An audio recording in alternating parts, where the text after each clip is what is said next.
నమస్తే, నేను Murali. Welcome to ఇది నిజం. పెద్దన్న అమెరికా మరో అడుగు ముందుకేసింది. ఇన్నాళ్లు అన్ని దేశాల వ్యవహారాల్లో తలదూరుస్తూ ఆధిపత్యం చూపే యత్నం చేస్తున్న అగ్రరాజ్యం ఇప్పుడు వ్యక్తిగత జీవితాల్లోకి ప్రవేశించింది. యాంటీ టెర్రరిస్టు చర్యలంటూ ఈ పని చేస్తోంది. కొన్నేళ్లుగా అమెరికా చేస్తున్న గూఢచర్యాన్ని ఇటీవలే ఆ ప్రాజెక్టులో పనిచేస్తున్న యువకుడు బయటపెట్టాడు. అది విన్న ప్రపంచం నివ్వెరపోయింది. అమెరికా చేస్తున్న ఘనకార్యం అందరినీ అయోమయానికి గురిచేస్తోంది. ప్రపంచ పోలీసుగా వ్యవహరిస్తూ అన్ని దేశాల్లో తలదూరుస్తున్న అమెరికా మరి ఇంతలా దిగజారిపోతుందా అని అంతా ఆశ్చర్యపోతున్నారు. ఇన్నేళ్లుగా నెట్లో తమ సమాచారం యావత్తు అమెరికా గూఢచారులకు చేరిందని తెలిసి నివ్వెరపోతున్నారు. అలా ప్రాజెక్టు అమలు చేసింది ప్రపంచ పెద్దన్న. ఇంటర్నెట్ తరచూ ఉపయోగించే ప్రతి ఒక్కరి సమాచారం అమెరికా గూఢచారులకు అందుబాటులోకి వచ్చిందంటే ఆ దేశం ఏ స్థాయిలో ఈ ప్రాజెక్టు చేపట్టిందో అర్థమవుతోంది. అమెరికా చేపట్టిన ఆ ప్రాజెక్టు పేరే ప్రిజం.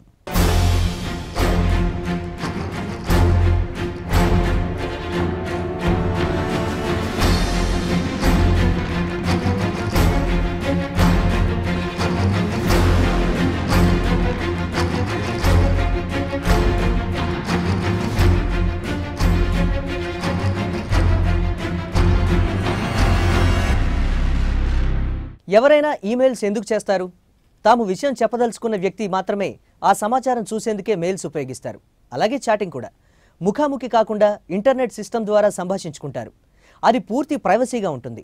కానీ ఆ ప్రైవసీ మ్యాటర్స్ అన్ని గూఢచారులకు చేరితే, అది అమెరికా ఇంటెలిజెన్స్ అవన్నీ చూస్తే, అంటే మన వ్యక్తిగత విషయాన్ని అమెరికాకు చక్కగా చేరాయన్నమాట. సరిగ్గా అదే జరిగింది, జరుగుతోంది కూడా.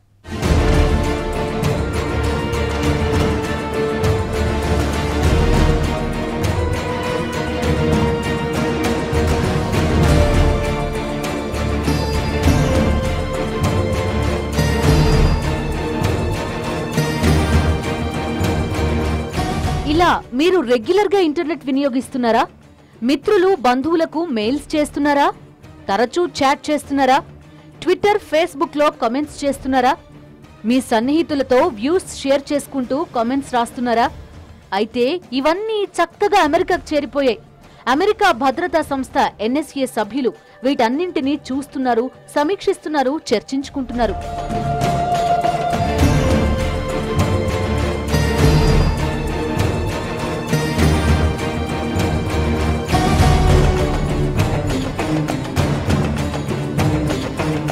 ఏంటి ఇదంతా నిజమా అని ఆశ్చర్యపోతున్నారా? 100కి 100 పాళ్లు నిజం. అమెరికా జాతీయ భద్రతా సంస్థ ఈ పని చేస్తోంది. అది ఇప్పుడే కాదు, దాదాపు 6 ఏళ్ల నుంచి ఈ పని చేస్తోంది. మన మెయిల్స్ చూస్తోంది, చాటింగ్ గమనిస్తోంది, కామెంట్స్ వ్యూ చేస్తోంది.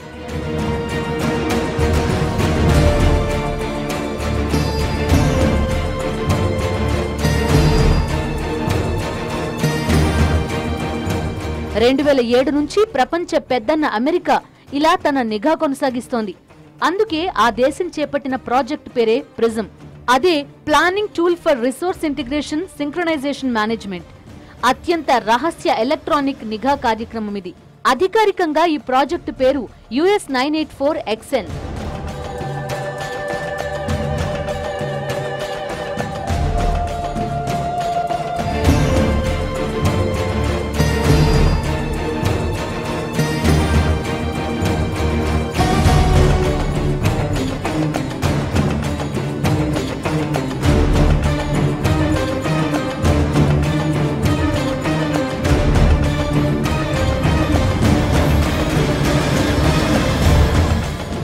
ఉగ్రవాద దాడులు నివారించే చర్యల పేరుతో అమెరికా ప్రిజం ప్రాజెక్ట్ చేపట్టింది.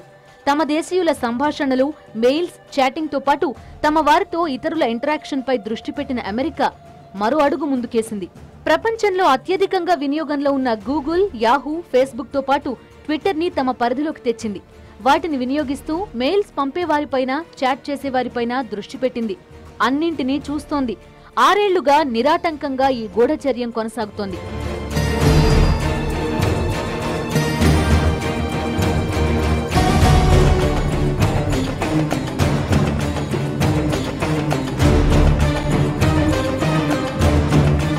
అమెరికన్లు, ఇతర దేశస్థులు ఇంటర్నెట్ ద్వారా సాగించే ఎలక్ట్రానిక్ కమ్యూనికేషన్లను అమెరికా జాతీయ భద్రతా సంస్థ NSA పరిశీలిస్తోంది.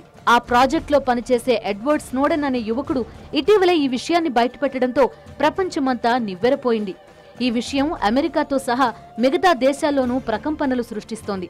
దీనివల్ల పౌరుల ఏకాంతంతో పాటు వ్యక్తిగత స్వేచ్ఛకు భంగం కలుగుతోందని పలు సంస్థలు ఆరోపిస్తున్నాయి.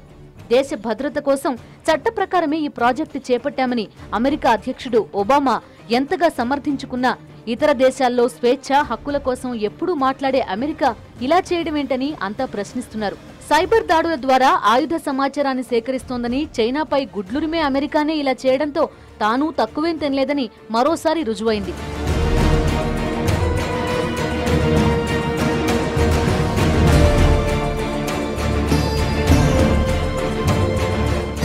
మొత్తం 9 ఇంటర్నెట్ కంపెనీల నుంచి అమెరికా జాతీయ భద్రతా సంస్థ డేటా సేకరిస్తోందని వెల్లడైంది.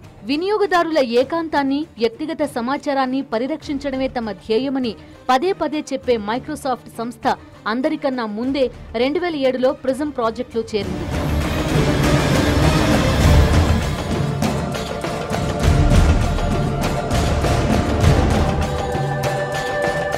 ప్రిజం ప్రాజెక్టు ప్రారంభమైన 2007లో మైక్రోసాఫ్ట్ చేరితే ఆ మరుసటి ఏడాది యాహూ చేరింది. ఆ తర్వాత ఏడాది అంటే 2009లో గూగుల్, ఫేస్బుక్, పాల్టాక్ చేరగా 2010లో యూట్యూబ్ జతకట్టింది. ఇక 2011లో AOL, స్కైప్ చేరగా గత ఏడాది యాపిల్ సంస్థ ప్రిజంతో జతకట్టింది. అయితే ఈ సంస్థలు మాత్రం తాము ప్రిజంతో జతకట్టలేదని పైకి చెప్తున్నాయి. కేవలం కొన్ని ఖాతాల సమాచారం మాత్రం అది కూడా కోర్టుల ఆదేశాలతో అందిస్తామని చెప్పుకొస్తున్నాయి. తమ సర్వర్లు, సిస్టమ్స్, నెట్వర్క్ ని నేరుగా ప్రభుత్వానికి లింక్ చేయలేదని గూగుల్, ఫేస్బుక్, పాల్టాక్, యూట్యూబ్ తదితర సంస్థలు చెప్తుండగా యాపిల్ మాత్రం మరీ అమాయకంగా ప్రిజం పేరే వినలేదని పలుకుతోంది. ఎవరేం చెప్పినా ఇంటర్నెట్ మౌలిక వసతుల్లో అత్యధిక భాగం అమెరికాలోనే ఉన్నాయి. అక్కడే వినియోగం ఎక్కువ. అందువల్ల విదేశీ కమ్యూనికేషన్ వ్యవస్థను మధ్యలోనే అడ్డగించి వివరాలు సేకరించడం అమెరికా నిఘా సంస్థలకు చాలా ఈజీ అన్నది వాస్తవం.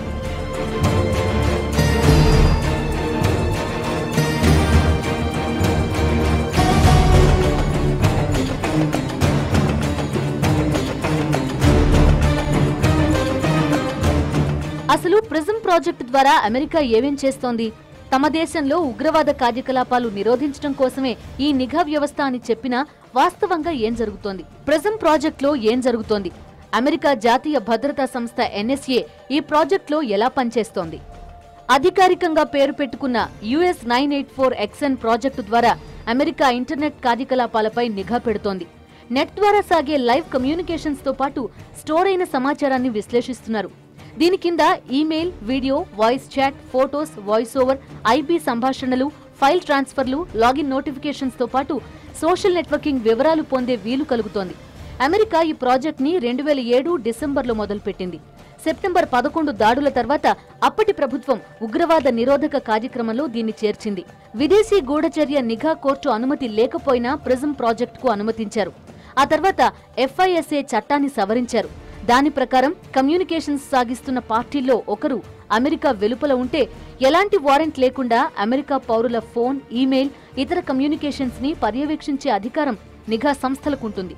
ఇన్నాళ్లు అత్యంత రహస్యంగా సాగుతున్న ఈ వ్యవహారాన్ని NSA కాంట్రాక్ట్ ఉద్యోగి ఎడ్వర్డ్ లీక్ చేశారు. అమెరికా అక్రమ చర్య బయటపడడంతో ప్రిజం ప్రాజెక్టుపై వివరణ ఇవ్వాలని ప్రపంచ దేశాలు నిలదీస్తున్నాయి.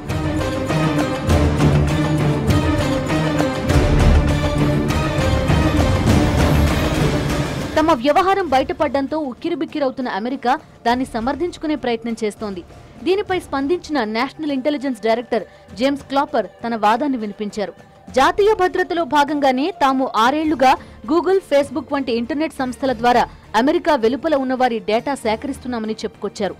ఎవరినీ ఉద్దేశపూర్వకంగా లక్ష్యంగా చేసుకోలేదని క్లాపర్ వివరణ ఇచ్చారు. కోర్టు పర్యవేక్షణలో చట్ట ప్రకారమే ఇలా డేటా సేకరిస్తున్నామని, ప్రిజం సమాచార సేకరణపై ఎప్పటికప్పుడు అమెరికా కాంగ్రెస్ కు సమాచారం ఇస్తున్నామని క్లాపర్ వివరించారు. ఇదే విషయాన్ని ఒబామా కూడా చెప్పుకొచ్చారు. I came in with a healthy skepticism about these programs. My team evaluated them. We scrubbed them thoroughly. We actually expanded some of the oversight, increased some of the safeguards. But my assessment and my team's assessment was that they help us prevent terrorist attacks. And the modest encroachments on privacy that are involved in getting phone numbers or duration without a name attached and not looking at content, reading the emails of U.S. citizens or U.S. residents, absent further action by a federal court that is entirely consistent with what we would do, for example, in a criminal investigation. I think on balance, we have established a process and a procedure that the American people should feel comfortable about. But again, these programs are subject to congressional oversight and congressional reauthorization and congressional debate. ఇలా America అడ్డంగా తన వాదాన్ని వినిపించినా ఇతర దేశాల పౌరులు వారి హక్కుల గురించి ఎప్పుడూ మాట్లాడే అగ్రరాజ్యం ఇలా వ్యక్తిగత స్వేచ్ఛకు భంగం కలిగించడం ఎంతవరకు సబబు అన్నది అందరి ప్రశ్న. ఈ విషయంపై పలు దేశాలు నిలదీస్తున్న నేపథ్యంలో అమెరికా ఏం చేయబోతోందన్న దానిపై అంతటా ఉత్కంఠ నెలకొంది. మన మెయిల్స్ నుంచి సమాచారాన్ని ఎలా చూడగలుగుతున్నారు? 6 ఏళ్లుగా అమెరికా జాతీయ భద్రతా సంస్థ ఈ పని చేస్తున్నా ఎలా బయటపడలేదు? వివరాలు చిన్న బ్రేక్ తర్వాత చూద్దాం.